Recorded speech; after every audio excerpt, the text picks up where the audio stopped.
या देशामधलं सर्वोच्च न्यायालय म्हणजे जनता आणि त्या न्यायालयात आज आम्ही आलेलो आहोत. कारण देशामध्ये सरकार कोणाला बोलवायचं हे मतदार ठरवत असतो, असं म्हणत उद्धव ठाकरेंनी महापत्रकार परिषद घेतली. एखाद्या सभेसारखं वातावरण आणि स्टेजवर नेत्यांसोबत कायदेतज्ञ आणि प्रेक्षकांमध्ये कार्यकर्त्यांसोबत पत्रकारही. हे चित्र होते शिवसेनेच्या ठाकरे गटाने घेतलेल्या महापत्रकार परिषदेत. नेमकी कशी पार पडली महापत्रकार परिषद ते या व्हिडिओच्या माध्यमातून जाणून घेऊया. नमस्कार, मी आहे अण्णा काटे आणि तुम्ही पाहता टॉप महाराष्ट्र. विधानसभा अध्यक्ष राहुल नार्वेकर यांनी 10 जानेवारीला शिवसेना कुणाची आणि आमदार पात्रता याबद्दल निकाल दिला. त्यानंतर ठाकरे गटाने या निकालाचं विश्लेषण करण्यासाठी आणि आपली बाजू मांडण्यासाठी महापत्रकार परिषद घेतली.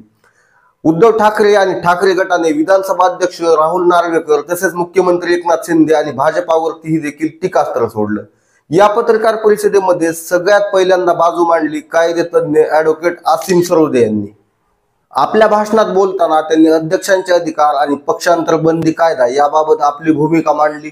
सरोदे यांच्या भाषणातील महत्त्वाचे मुद्दे जर पाहिले तर त्यांच्या मतानुसार 2/3 आमदार हे एकत्र गेलेले नाहीत, त्यामुळे त्यांना कायद्याने संरक्षण नसल्याचे त्यांनी सांगितले.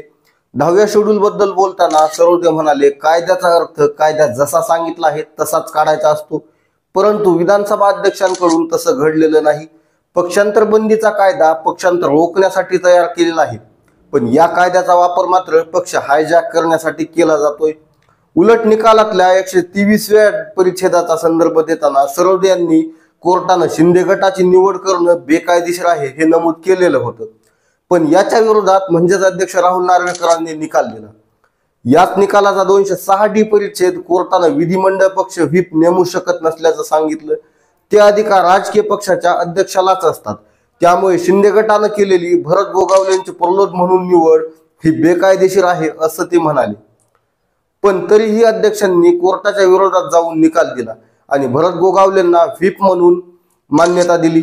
विधिमंडळ पक्ष हा अस्थायी असतो तर राजकीय पक्ष ही स्थायी संघटना असते, पण अध्यक्षांनी विधिमंडळ पक्षातलं बहुमत हे सर्वस्व मानलं, परंतु केवळ बहुमत महत्वाचं नाही असंही सरोदे म्हणाले. आसिम सरोदेंनी आपल्या भाषणाच्या शेवटी ही केस फक्त शिवसेनेपुरती मर्यादित नाही तर या लोकशाही समोरचा सर्वात मोठा प्रश्न आहे असं म्हणत राहुल नार्वेकर यांनी अन्यायाचं नाव न्याय ठेवलेलं आहे अशी टीका विधानसभा अध्यक्षांवरती केली. त्यानंतर उद्धव ठाकरे गटाकडून ॲडव्होकेट आमदार अनिल परब यांनी आपली भूमिका मांडली. अनिल परब यांनी आपल्या भाषणाच्या सुरुवातीलाच कपिल सिब्बल यांनी सर्वोच्च न्यायालयात कुठले मुद्दे सांगितले हे पुन्हा एकदा सांगितलं. त्यानंतर परबांनी इलेक्शन कमिशननं शिवसेना पक्ष आणि चिन्हांबद्दल दिलेल्या निर्णयाचंच वाचन राहुल नार्वेकरांनी केलेलं आहे अशी टीका केली. अनिल परब यांनी काही पोहोचपावत्या देखील दाखवल्या. त्यांच्या भाषणातले महत्त्वाचे मुद्दे म्हणजे त्यांनी दाखवलेल्या व्हिडिओ क्लिप. परबांनी 2013 मध्ये पक्षाचा जो ठराव आणि निवडणूक झाली त्याचा ठराव दाखवला. या व्हिडिओमध्ये पक्षाची निवडणूक पार पडली आणि त्यात उद्धव ठाकरे यांची शिवसेना पक्षप्रमुख म्हणून बिनविरोध नेमणूक झाल्याचे चित्रण दाखवले आहे. आणि महत्त्वाचं म्हणजे या निवडणुकीला राहुल नार्वेकर देखील उपस्थित होते हे दाखवण्यात आलं. त्यानंतर अनिल परब म्हणाले, इलेक्शन कमिशन आणि विधानसभा अध्यक्षांनी असं म्हटलं होतं, सगळेच अधिकार बाळासाहेब ठाकरेंना होते, त्यानंतर ते अधिकार कोणालाही दिलेले नाहीत. पण 2013च्या घटना दुरुस्तीच्या वेळी शिवसेना पक्षप्रमुख हे पद गोठवण्यात आलं आणि त्या पदाला असलेले सर्वच अधिकार नव्याने तयार करण्यात आले. शिवसेना पक्षप्रमुखांना या पदाला देण्यात आलेले हे अधिकार होते. त्यानंतर अनिल परब यांनी 2018च्या राष्ट्रीय कार्यकारिणीचा उल्लेख करत तेव्हाचाही व्हिडिओ दाखवला. त्यामध्ये पुन्हा एकदा उद्धव ठाकरेंची शिवसेना पक्षप्रमुख म्हणून निवड झाली होती. या व्हिडिओमध्ये सगळ्यात जास्त लक्ष वेधून घेणारी गोष्ट होती ती म्हणजे उद्धव ठाकरे यांनी आपल्या पक्षप्रमुख म्हणून असलेल्या अधिकारात 4 जणांची निवड केली होती. त्यात एकनाथ शिंदेची देखील निवड केली होती. त्या व्हिडिओच्या क्लिपमध्ये एकनाथ शिंदेंनी उद्धव ठाकरेंना वाकून नमस्कार केला. याच वेळी व्हिडिओ थांबवण्यात आला.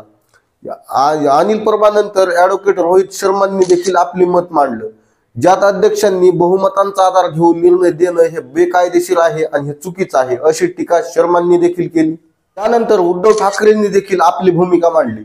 उद्धव ठाकरे म्हणाले, या देशातलं सर्वात मोठं न्यायालय ते म्हणजे जनता आणि या न्यायालयामध्ये आज आम्ही न्याय मागण्यासाठी आलेलो आहोत. माझं नार्वेकरांना आणि मिंद्यांना आवाहन आहे की माझ्याबरोबर जनतेत जाऊन उभं राहावं. पोलीस प्रोटेक्शन नाही, मी देखील एक सुद्धा पोलीस सोबत घेणार नाही. जनतेच्या समोर नार्वेकरांनी सांगावं शिवसेना कुणाची आहे ते, आणि मग जनता ठरवेल कुणाला पुरायचं आणि कुणाला गाडायचं असं म्हणत उद्धव ठाकरेंनी राहुल नार्वेकर, निवडणूक आयोग, शिवसेना शिंदे गट आणि अमित शहा यांच्यावरती कडक शब्दात निशाणा साधलेला आहे. त्यानंतर उद्धव ठाकरे म्हणाले, मला सत्तेचा मोह नाही, एका शब्दात मुख्यमंत्री पद सोडलं. शिवसेना प्रमुखांच्या विचाराला जागलो. ज्या भाजपला मोठं करण्यासाठी शिवसेनेनं पाठिंबा दिला तेच पक्ष संपवायला निघालेत, असं म्हणत शेवटपर्यंत ठाकरे आपल्या शब्दातून टीकाच करत राहिले. उद्धव ठाकरेंविषयी आणि हा आमचा व्हिडिओ तुम्हाला कसा वाटला हे कमेंट बॉक्समध्ये नक्की कळवा. आणि टॉप महाराष्ट्र या आपल्या हक्काच्या युट्यूब चॅनलला लाईक आणि सबस्क्राईब करायला अजिबात विसरू नका. पुन्हा भेटू नवीन अशाच व्हिडिओ सोबत. तोपर्यंत जय हिंद.